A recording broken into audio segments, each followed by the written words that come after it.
ஏங்க நம்ம விஜய் அவர்களுக்கு ஒரு எஃப்ஐஆர் போடக்கூடவா துப்பு இல்லை? இந்த கவர்மெண்ட்டு எதுக்கு நடக்குது? ஒரு சாதாரண எஃப்ஐஆர் அதை போட்டு அதை எடுத்துகிட்டு போய் நீதிமன்றத்தில் கொடுத்து வழக்கை பதிவு பண்ணணும். இந்த வழக்கு பதிவு பண்ணால் நீதிமன்றம் எடுத்து என்ன பண்ணுவாங்க, அவங்க விசாரித்து என்ன பண்ணுவாங்க. அந்த நீதிமன்றமே சே தா இப்படி இல்லாமல் வருவீங்க, ஒரு ஒரு ஒழுங்கா இல்லை அப்படின்னு சொல்லி அனுப்புகிற அளவுக்கு அவங்க அப்படி வச்சுருக்காங்க. அப்படின்னா எந்த மாதிரியான ஒரு கவர்மெண்ட் இங்கே நடந்துக்கிட்டு இருக்கு? வெறும் அரசியல் நோக்கத்துக்காக மட்டுமே இதை முழுசாக பண்ணிக்கிட்டு இருக்காங்களா? ஒரு ஏவாவேலு அவர்கள், அவர் மீது ஒரு கேஸு, அந்த கேஸு கூட உங்களால் ஒழுங்காக பண்ண முடியலையே அப்படின்ற மாதிரி தான் அரசியல் விமர்சகர்கள் பல பேர் பேசிக்கிட்டு இருக்காங்க. இது மட்டும் இல்லாமல் அவர் மேலே போட்ட கேஸையே ரத்து பண்ணியிருக்காங்க. என்ன கேஸு, எதுக்காக இதெல்லாம் நடந்திருக்கு, எஃப்ஐஆரே ரத்து பண்ணுற அளவுக்கு என்ன உச்சநீதிமன்றம் வரைக்கும் என்ன சொல்லியிருக்காங்க அப்படின்றது தான் இந்த வீடியோவில் முழுசாக பார்க்க போகிறோம். பார்த்துருவோமா?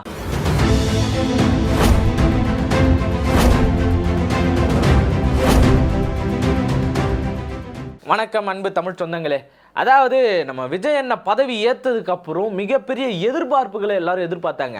அவ்வளோதான், இதுக்கு மேலே திமுக காலி அப்படின்னு எல்லாருமே நினச்சிக்கிட்டு இருந்தாங்க. அதுக்கேற்ற மாதிரியான வேலைகளை தொடர்ந்து விஜய் அண்ணாவும் செஞ்சுட்டு இருந்தார். பல பேர்லாம் இந்த கரூரில் போய் கூட என்ன பேசினாருன்னு எல்லாரும் தெரியும். சிங்கப்பூர்லாம் போய் ஒளிஞ்சிக்கிட்டு இருக்காங்க, துபாய்க்கு போய் ஒளிஞ்சிக்கிட்டு இருக்காங்க, ஆளாளு காணாமல் போயிட்டு இருக்காங்க. இன்னும் பல பேர் எங்கே இருக்கிறாருன்னே தெரில, இந்த கரூரோட பழைய ஓனர் எங்கே இருக்காருன்னே தெரில.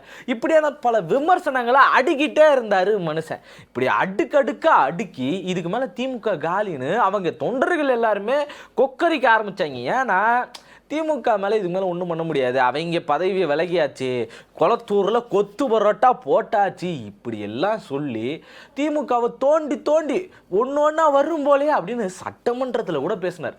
இப்படி பலவிதமான அடுக்கடுக்கான குற்றச்சாட்டுகளை வச்ச இவர் அண்ணன் ஏவாவேலு இருக்கார்ல, 2022 நெடுஞ்சாலைத்துறையில் பார்த்தீங்கன்னா சில பணிகள் தொடங்குறதுக்காக முன்னாடியே, அதாவது ஒப்பந்தமே போடாமல் அரசு மனத்திலிருந்து எடுத்து பல கோடிகளை அள்ளி தெளிச்சிருக்காரு அப்படின்னு சொல்லி அவர் மேலே ஒரு கேஸு. இந்த கேஸு போட்டு அவசரமாக ஒரு 2 நாளைக்கு முன்னாடி கேஸை போட்டிருக்காங்க. அப்படி கேஸை போட்டதும் உடனே எல்லாரும் பரவாயில்லப்பா அண்ணன் பாருப்பா தோண்டி எடுக்கிறாரு எல்லாத்தையும் அப்படின்னு எதிர்பார்த்தா அவர் என்ன பண்ணாருன்னா, கேஸு போட்டாங்க, எஃப்ஐஆர் போட்டாங்க, அதுக்கு அவர் கோஆப்ரேட்டும் கொடுக்குறாரு, லஞ்ச ஒழிப்புத்துறை கோஆப்ரேட் பண்ணுறாரு, எல்லாத்துக்குமே கோஆப்ரேட் வேறு பண்ணுறாரு. இப்படி கோஆப்ரேட் பண்ணுறதுனால இந்த கேஸு போடுறதுக்கான சில வழிமுறைகள் இருக்குது. அவர் அமைச்சராக இருந்தவர். அப்படி அமைச்சராக இருக்கக்கூடிய அவர் மேலே நீங்கள் வழக்கு போடணும். அதாவது 17A அப்படின்ற பிரிவு, அந்த லஞ்ச ஒழிப்புத்துறை மற்றும் அந்த அமைச்சர் பதவி கீழே வரக்கூடிய பிரிவு 17A அப்படின்ற பிரிவுக்குள்ள நீங்கள் ஒரு நடவடிக்கை எடுக்கிறீங்க, அவர் மேலே ஒரு கைது நடவடிக்கை எடுக்கிறீங்க அப்படின்னா கண்டிப்பாக என்ன பண்ணணும், அந்த நடவடிக்கையில் சில வரம்புகள் இருக்குது. ஒரு அமைச்சரை கைது பண்ணணும், முன்னாள் அமைச்சரை கைது பண்ணணும் அப்படின்னா அந்த வரமுறைக்கு அடிப்படையில் நீங்கள் கைது பண்ணியிருக்கணும். அப்படி பண்ணிருக்கீங்களான்னு கேட்டால் கிடையாது. எஃப்ஐஆர் போடுறதோ இல்லை ஒரு வழக்கு பதிவு செய்கிறதோ எல்லாமே என்ன பண்ணணும், ஒரு குறிப்பிட்ட அதிகாரிகளோட வரம்பு கீழே. அந்த அதிகாரி யார் அப்படின்னா ஆளுநர் அவர்கள். ஏன்னா இதுக்கு மேலான அத்தாரிட்டி யார்கிட்ட இருக்குன்னா ஆளுநர் அவர்கள்கிட்ட தான் இருக்குது. ஏதாச்சும் ஒரு கேஸு, இந்த திமுக அரசு மொத்தமாக லஞ்ச ஒழிப்பு செஞ்சுருக்கு, லஞ்சத்தை அதிகமாக வாங்கி வச்சுருக்காங்க, ஏகப்பட்ட ஊழல் செஞ்சுருக்காங்கன்னு சொல்லி அண்ணாமலை அவர்கள் என்ன பண்ணாருன்னு தெரியும். அவர் பெட்டியாக எடுத்துகிட்டு போய் ஆதாரங்களை ஆளுநர் ரவி அவர்கள்கிட்ட கொடுத்தாரு. அதுக்கப்புறம் நம்ம எடப்பாடி ஐயா ஃபைலாக எடுத்துகிட்டு போய் என்ன பண்ணாருன்னா ஆளுநர்கிட்ட கொடுத்தாரு. இப்போ சமீபத்தில் குதிரை பேரம் நடந்தது அப்படின்னு சொல்லி கூட என்ன பண்ணாங்கன்னு எல்லாருக்குமே தெரியும். எடுத்துகிட்டு போய் ஆளுநர் அர்லேக்கர் அவர்கிட்ட பார்த்தீங்கன்னா கொடுத்துருந்தாங்க. இப்போ சார் இந்த மாதிரி குதிரை பேரம் நடக்குது சார், பாருங்கள் சார், இதெல்லாம் பண்ணுறது நியாயம் இல்லை, இவங்க காட்சி தக்க வச்சுக்கிறதுக்கு ஆசை வார்த்தையெல்லாம் கூறி இப்படிலாம் பண்ணுறாங்க சார், இதை கொஞ்சம் பார்த்துக்குங்க, ஆட்சி இதெல்லாம் கிளப்புறாங்கன்னு சொல்லி 2 ஆதாரங்களோட வேற கொடுத்துருந்தாங்க. இப்படி ஆதாரங்களோட ஒரு அரசு மேலே பழி சுமத்தணும் அப்படின்னாலும், ஒரு அரசு மேலே குற்றச்சாட்டு வைக்கணும், அதை பார்த்தீங்கன்னா முழுக்க கோர்ட்டு, நீதிமன்றம், வழக்குத்துறை எல்லாமே எடுத்துக்கணும் அப்படின்னா ஆளுநர்கிட்ட கொடுத்து முறைப்படி தான் போகணுன்றது சட்டம் இருக்குது. அந்த சட்ட வரைமுறைகளை எதுக்குமே உட்படாமல் இவங்களா டைரெக்டாக எஃப்ஐஆர் அடித்து எடுத்துகிட்டு போய் சென்னை உயர்நீதிமன்றத்தில் கொடுத்துருக்காங்க. அதை விசாரித்த நீதிபதி என்ன சொல்லியிருக்காரு அப்படின்னு பார்த்தீங்கன்னா, இப்போ அவர் தான் நல்லா கோஆப்ரேட் தானே பண்ணுறாரு. நீங்கள் ஒரு அடிப்படை வரம்பு முறையே இல்லாமல் எப்படி நீங்கள் அவர் மேலே கேஸ் போடுவேன்னு சொல்கிறீங்க, விசாரணைக்கு எடுப்பேன்னு சொல்கிறீங்க. நீங்கள் கூப்பிட்றப்பெல்லாம் அவர் கோஆப்ரேட் பண்ணுறாரு, இல்லைன்னா பரவாயில்ல. இந்த டைமில் நீங்கள் அவர் மேலே இப்படி ஒரு முறையற்ற வழக்கை போட்டிருக்கிறது முழுக்க அரசியல் நோக்கமாக மட்டுமே இருக்கு. இப்படி இருந்தால் சரிப்பட்டு வராது, நான் அந்த வழக்கை ரத்து பண்ணுறேன், அவரை கைது பண்ணணும், அது மட்டும் இல்லை விசாரணைக்கு எடுக்கணும்னு சொன்ன அந்த ரிமாண்டையும் நான் என்ன பண்ணுறேன், ரத்து பண்ணுறேன் அப்படின்னு சொல்லிட்டாங்க. திமுககாரங்களுக்கு ஒரே ஜாலி. எப்போ ஒரு எஃப்ஐஆர் போட துப்பு இல்லையாப்பான்னு சொல்லி அரசியல் விமர்சகர்கள் எல்லாரும் பேச ஆரம்பிச்சிட்டாங்க.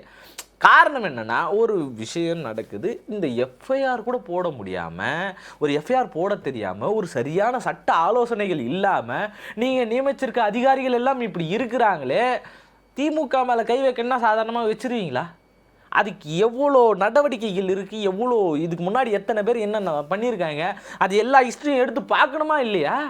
கண் முன்னாடி வந்து போனோமா இல்லையா? சொல்லு, நீ தான் தைரியமானாச்சே சொல்லு அப்படின்ற மாதிரி தான் இவங்க எல்லாருமே எதிர்பார்த்துக்கிட்டு இருக்காங்க. காரணம் என்னென்னா, இதுக்கு முன்னாடி நம்ம தெரியும், நம்ம ஸ்டாலின் ஐயாலாம் சட்டைக்கிட்டெல்லாம் கைட்டி போட்டிருந்தார், அப்படி பனியனோட வருவார் ஸ்டைலாக. அது மட்டும் இல்லாமல் கருணாநிதி ஐயா அவர்கள் இரவு நேரங்களில் போய் அப்படியே தூக்கிட்டு போனாங்க. தூங்கிட்டு இருக்க மனுஷன் அப்படியே தூக்கிட்டு போகிறாங்க. இப்படியான பல வழக்குகளை பார்த்தது திமுக. அது மீறி தான் வந்திருக்காங்க. இந்த மாதிரியான சூழலை எதிர்கொள்ளணும் அப்படின்னா அதுக்கேற்ற தயாரிப்பு நிலையோட சரியான முறையில் கொண்டு போயிடணும். அப்படி சரியான கொண்டு போயின சில அப்பேற்பட்ட ஜெயலலிதா அயன் லேடி அவங்களாலேயே நிரூபிக்க முடியலை, குற்றத்தை நிரூபிக்க முடியல. இப்போ நீங்கள் பண்ணுறீங்க அப்படின்னா ஆதாரங்கள் உங்ககிட்ட இருக்குது அப்படின்னா நீங்கள் ப்ராப்பராக பண்ணியிருக்கணும். அப்படி பண்ணியிருந்தா இந்நேரத்துக்கு அவர் உள்ளே இருந்திருப்பார், உங்கள் ரிமாண்டில் இருந்திருப்பார். அதை செய்ய தவறுன அந்த விஜய் அவர்களுடைய புதிய தாவேக்க அரசை இப்படிலாம் பண்ணக்கூடாதுன்னு சொல்லி ஒரு பக்கம் சொல்லிட்டார். இதை மீறி அடுத்த கட்டமாக என்ன போச்சு அப்படின்னா, இல்லை இவங்களை இப்படியே விட்டுறக்கூடாதுப்பா, நான் அடுத்த கட்டமாக என்ன பண்ணுறேன் பாருன்னு சொல்லி உச்சநீதிமன்றத்துக்கு இவங்க வழக்கு போட்டாங்க. அவங்க தான் தீர்ப்பு கொடுத்துட்டாங்களே, அந்த தீர்ப்புக்கு எதிராக என்னால் உள்ள தலையிட முடியாது. ஏன்னா அவங்க சொன்ன அதே காரணம் தான் சொல்லி வச்சுருக்காரு. என்னன்னு, அவர் ப்ராப்பராக கோஆப்ரேட் பண்ணுறாரு. நீங்கள் எதுக்காச்சும் கூப்பிட்டீங்க, விசாரணைன்னு கூப்பிட்டீங்கன்னா அவர் வராரு, வரலன்னா நீங்கள் சொல்கிறது நியாயம். இப்படி நீங்கள் இருக்கக்கூடாது. அரசியல் காரணங்களுக்காக மட்டுமே, சும்மா அவங்கள பழி வாங்கிடணும் அப்படின்றதுக்காக மட்டுமே எதையும் பண்ணாதீங்க. முழுக்க வரிசைப்படி சட்ட நிபுணர்களை ஆராய்ஞ்சு அதுக்கேற்ற மாதிரி கொஞ்சம் நடந்துக்குங்க அப்படின்னு சொல்லி ஒரு பக்கம் போட்டு பொழிச்சு நீதிபதிகள் கொடுத்துட்டாங்க. அதாவது ஒரு வழக்கு, அந்த வழக்கை ஒரு உருப்படியாக போட தெரியல, இதில் லஞ்சமே வாங்க மாட்டோம், திமுக மொத்தம் காலி, பார்ட்டி ஃபண்டை ரிலீஃப் பண்ணோம், சும்மா செய்க இப்படின்னு திரிகிற எல்லா வேலையிலையும் விட்டுட்டு மக்களுக்கான பணி என்னவோ அதை மட்டும் முழுக்க பாருங்கள். சைடில் இதை பார்த்துக்கலாம், இது ஒரு பக்கம் தானாக நடக்கட்டும். நான் அவங்க மேலே கேஸ் இருக்கா போடுங்க, நீதிமன்றம் வழக்காடட்டும், அதில் என்ன நடக்குதுன்னு பார்த்துருவோம். ஏன்னா இப்படி நீங்கள் பண்ணக்கூடிய ஒவ்வொரு காரியங்களும் மக்களுக்கு உங்கள் மீது இருக்கக்கூடிய நம்பிக்கைகளை கெடுத்துக்கிட்டே வருது. இவர் ஏதோ வேணுனே அவர் பண்ணுறாருப்பா அப்படின்ற மாதிரியான ஒரு எண்ணத்துக்கு தானே கொண்டு போகுது. இந்த எண்ணங்களை மாற்றி அமைக்கிற மாதிரி விஜய் அவர்கள் செயல்படுவாரா அப்படின்ற கேள்வி எல்லாருக்குள்ளேயும் இருந்துகிட்டு இருக்கு. இந்த செயல்பாடுகளை குறித்து நீங்கள் என்ன சொல்கிறீங்க அப்படின்றத மறக்காமல் கமெண்டில் சொல்லிட்டு போயிடுங்க. இந்த மாதிரி பல கேஸுகள் இருக்குது, அந்த கேஸ்லாம் என்னவா நடக்கும் அப்படின்றதையும் கமெண்ட் சொல்லிட்டு போயிடுங்க. சப்ஸ்கிரைப் இதெல்லாம் பண்ணிக்கிட்டீங்கன்னா நிறைய இந்த மாதிரியான வீடியோஸ் நம்ம சேனல்லேருந்து வந்துக்கிட்டே இருக்கும், தொடர்ந்து பார்க்கலாம். நன்றி.